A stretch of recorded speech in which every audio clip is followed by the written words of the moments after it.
Moi. Ja, oi, tässä on salamaa. Ai. Paljon parempi.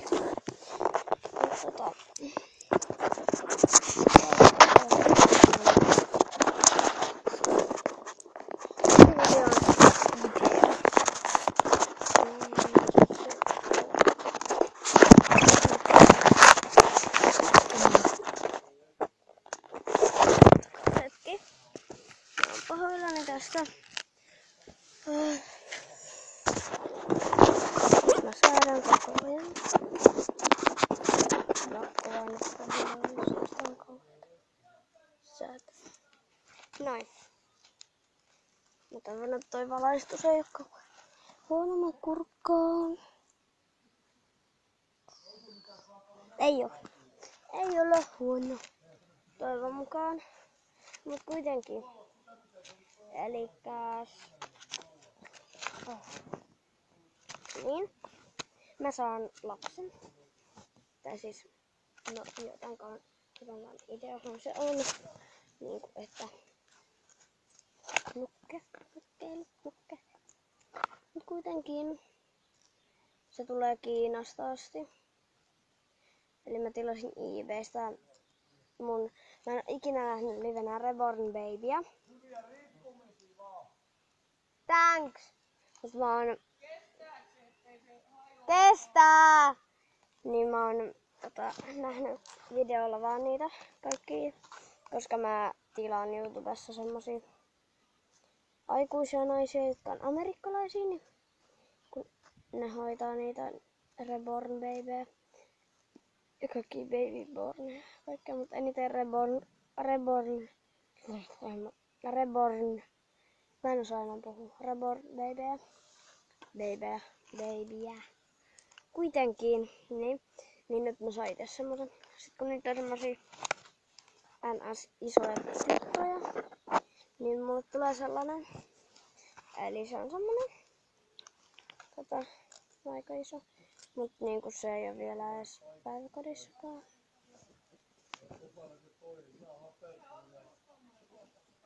Se on tyttö.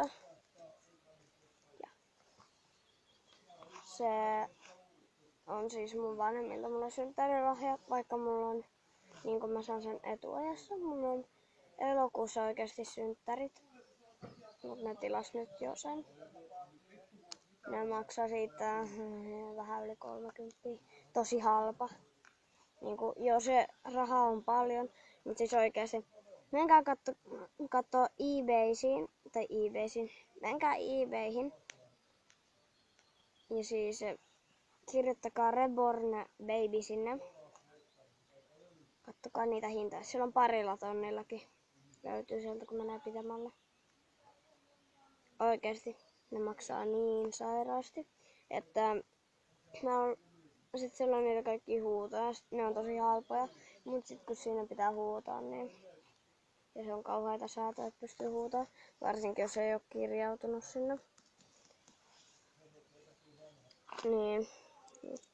Ja torissa on vaan yksi semmonen, joka maksaa 800. Meinasin sanoa 8 tonnia. Mut siis 800 maksaa. Plus postikulut. Että Niin. Mä en vielä oo edes miettinyt nimeä, kun mä en tiedä minkä näköinen se on. Moi Elsa.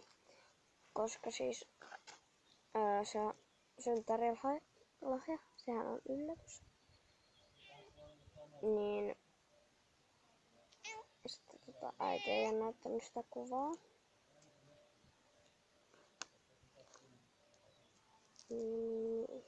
Älä mene sinne. Tää on Elsa. Tää on tosi pullaa. Tää niinku lihottaa itseänsä koko ajan. Se metsästää ja lenkkeilee ja kaikkea, mut se vaan lihoo. Niin. Oikeesti mä otan niin. Se tulee joko laivalla tai lentsikalla. Mutta siis lentsikallahan se tulee nopeampaa. Laivalla hitaampaa. Iskä oli tilannut jonkun juttuunsa Hongkongista asti. Joka on Kiinasta myös. Tai aika lailla. Niin sitten kun Hongkonghan on Japania. Ja Japani ja Kiina on suunnilleen samasta paikasta. Tai ne on niinku tosi lähekkäin. Ja samantapaisia maita. Ja monet sekoittaa ne toisiinsa, mutta niin sit se oli tullut laivalla, eli tosi hitaasti. Niin siinä oli mennyt pari viikkoa. Eli jos se tulee tikalle se mun nukke, niin sitten se tulee nopeampaa. Okei. No niin, ootan sitä. Ja kesälomakin alkaa viikon päästä. Ja meillä on juoksutus. Jos te niin näette, te kylläkään tiedä välttämättä mikä on juoksutus. Se on semmonen, että kutoset saa häpästä vitoset. Eli on niinku meidän koulussa on se käytäntö, että joka toinen vuosi on pusuhippa, joka toinen vuosi halihippa. Ettekä tiedä. Meille on pusuhippa. Sitten on akankantoja. Tämmöstä. Sen päivän kyllä voi lintsata. Se on noloa lintsata se.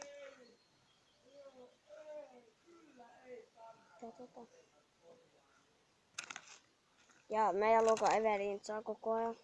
Sillä ei oikeesti edes oo mikään, mutta se niinku lintsaa nytkin. Se tulee ehkä joskus maanantaina, koska se koittaa välttyä juoksutukselta. Se ei nimittäin tiedä mikä päivä se on. Mutta niin. Se vaan koittaa välttyä sillä. Se tulee varmaan ensi viikolla. Oikeastaan kyllä se tulee. Mut sitten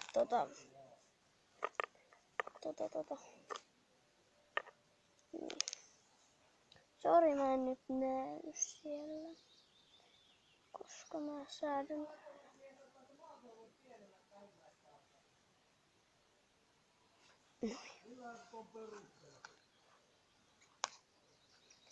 Oikeasti mä en jaksa. Se tulee olemaan lapset ja kaikkea. Oikeesti. Oikeesti 7 minuuttia.